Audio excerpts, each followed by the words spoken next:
murtii san kennu management jechuun bar culture ummata supportata isaa wanni kun yooniin amma murtii kana kan maal fidaa dhi'eeti competent management irraa kanaatu godhamaa jechuudha. Duuba hoggaa san murtiin san godhame backlash ummata keessatti uumee jechuudha. Nama ari'ama kun sirriidhaa miti waan ni jedhanii hin ari'amne hoyyuu jiruun jedhanii isaanis discipline kan nameefi sorakkoon guddaan uumee jechuudha. Amma kanaatu beekamaa fi amma viidiyoo waan YouTube fi maqaa fi hunda waan ni godhanii waan ni bahanii uummata keessatti jeeqamni guddaan deemu uumame jechuudha. Public relation backlash uumame. Kun hoggaa uumame amma dubbiin boordiin waan kana laaluu qabaa jechuun ammas deebi'ee dhufe jechuudha. Nuti gabbaatanii wanni kunuu hin jiru hin uumamne amma wanni backlash sirriitti hundaa'anii uummanni rakkoo nuti mana keessa duraanuu irratti hojjetaa jirru as baase. Laal macro impact micro decision macro impact. Amma waan guddaa qotee baases jechuudha. Amma waan guddaa hoggaa gamanaa baasu deebiin uummataaf kan namuurra ture. Akkamitti kan namaaf waan kun qoratamee ilaalamee kan namuuf qabaa jechuun dhufee jechuudha. Amma laal wanni tokko uummanni dhaggeeffattoonni akka gaarii wanni beeku wanni hin barbaadu. Boordiin hojiinsaa murtii maanajimentiin godhe achi bahee defendi godhuudhaaf sirriidha. Hojii maanajimentiin hoggaa godhe hojiinsa backlash guddaa uume maal jedha boordiin maaliif uummataaf fi qabuun uummata keessaa rakkoon komeen hoggaa dhufte immediately wanni godhuu qabu. Ummata keessaa waliin dhufe kun waan dhugaa irratti hundaa'e moo waan kijiba irratti hundaa'e moo maaliif jedhee fudhachuu qabaa jechuudha.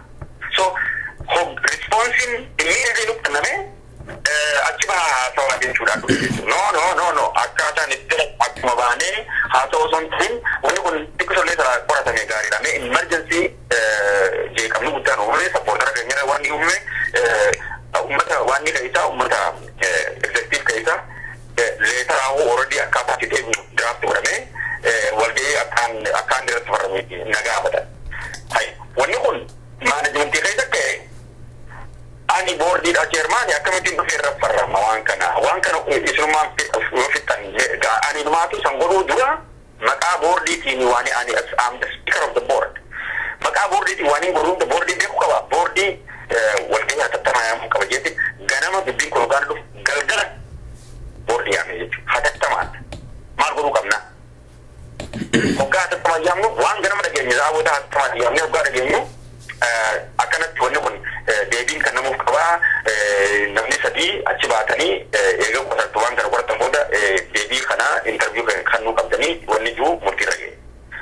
Amma osumaan kana jiru ganama leetarri ganama diraaf taasisan arraan kan nuti osoo wal geenye haanaa ta'in leetarri maqaa xiyyaanii osoo nani idiitiin godhin leetarri diraaf godhamee dhufe eenyurraa dhufe jawaarraa dhufe idiit godhamee hoggaan dhufu kana anuu osoo idiitiin godhin osoo wanni tokkollee sa'aan 24 osoo nan kennamin leetara san fuudhanii achirra baasanii jechuudha.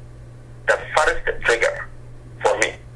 Amma wanni kanaa kun tanaan du'an ta'ee jira tokko sanittiin seenummaa. Wanni kun hoggaa ta'uu immediately wanni kun ta'uun qabu jeetiin oppose godhee jechuudha.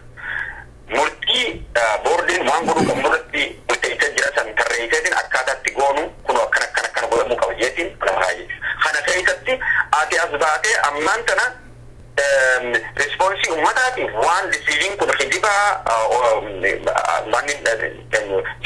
waan hundaan deemutti hin jiru ijoolleen ari'amtuun seeraan ari'amtee ji'iiti achi bahee paatoofitti dubbatti jechuudhaan na dhufee jechuudha. Waan inni dubbatuufi akkaataan itti dubbatuufi miidiyamni itti dubbatu godhamee naa dhufee jechuudha. Kun ilmaatu dubbii jabduudhaa miti hin fudhadhu akkana ta'uu hin qabu bara ani anaa baritti anaatu mataa gubbaa jira bari ani mataan miilli mataan ajaju jedheetiin protesti godhe hin ta'uu hin jiru inni kanaan hin ta'u. Osuma kana keessa jirru waraqaa san baatan leetaraan ani irratti hin faramin baatan. Hoggaa wanni kun bahu ijoolleen miidiyaadhaa warri miidiyaa keessa jiru yoo ummata kana ijoollee kana akkana beekan irratti warri boordiidhaaf waa takka waan qaban achi taa'ee asirra nurra baasu ta'e wanni kun inuma waan badaadha jedhanii guruupiin miidiyaadhaa kan jirtu warri boordiidhaa liidarshiippiin boordaa haa dhufu jedhanii na gaafatan jechuudha. eenyu kana eenyanii interim chief gaafatanii nuti dalagaa kana ittiin fufnu waan janna fakkaatti jeeqamni guddaan ta'e ani ijoolleen naa ta'uu didde yaa Dr. Hamza dubbii sana akkamiin ilaalla jedheeti interim chief Dr. Birhaanuun ijoollee isaa akka walitti qabee guyyaa sartiin ayaanee jechuudha. Anaa fi Dr. Ahmad dubbiin tuni jabaate gaamee oowwaa deemte haye beeknee hoggaa ijoollee dhaggeeffannu rakkoo deemaa jirtu kana akkuma jirutti ijoolleen barakkirtee lafa ka'ite jechuudha. Waan uummanni alaa jiruu fi wanni isaan jedhan hundinuu cinaansaa isaan ifumaafuu ragaa bahan jechuudha. Guyyaa san keessatti sa'a jahaaf walgahii ta'e jechuudha. Booyaati oolleen siin jedhakuma wanni irratti jeetanan tura. So ammaan kana now I know more. Amma hedduun beeka jechuudha. Amma osoo leetarummaan xiqqoon baatsanuu kan hedduullee waan hamaan qabanne baatsan yooniin ammaas deebi'ee waanuma guddaa jiru kan inni anuurra taa'u jiru kan inni wayyeessa jee qabsootti godhe jiru kun hoggaa bahe uummatatti cibaanee waan akkanaa kanaas kun qabnu jeeti meemoo peejii 10 qabdu. Siikwensii iventii qabdu hoggaan ani maal ta'e ani dhaqee taa'utootiin tokko rakkoo diree kana osoo arguudha dhaqee wanni takkallee ni jiru jee taa'utootiin tokko hoggaan jiruun email jabduu tana kaniin ummatatti booda as bahee himuudhaa taa'u yoo dubbiin jabaattee oowwitee dhufte basically Jawaar ajaja guddaa naa erge jechuudha. Basically arrabaan you are a sitting duck yoo kana gurguraatte naan jee jechuudha. Kuni it is tuffii bakka maalin siin jaafachuu ol bahee jechuudha wantoota. Kuni amma dhaabbachuu qaba kaji'u email isaa tokkoon kan walii hidhatee rakkoo tanaan dura tabtee wajji walii hidhatee hammaas murtii barbaachisu Jawaar assets liabilityidhaas dhaaba kanaaf jedhee akka gaarii detail godhee isa kanaas yoo sanda bikka isaa malu qaboodha malee rakkoo guddaa uuma jedhe peejii 10 waan meemoo detail faaktii qabdu boorri dhaa'ee jechuudha.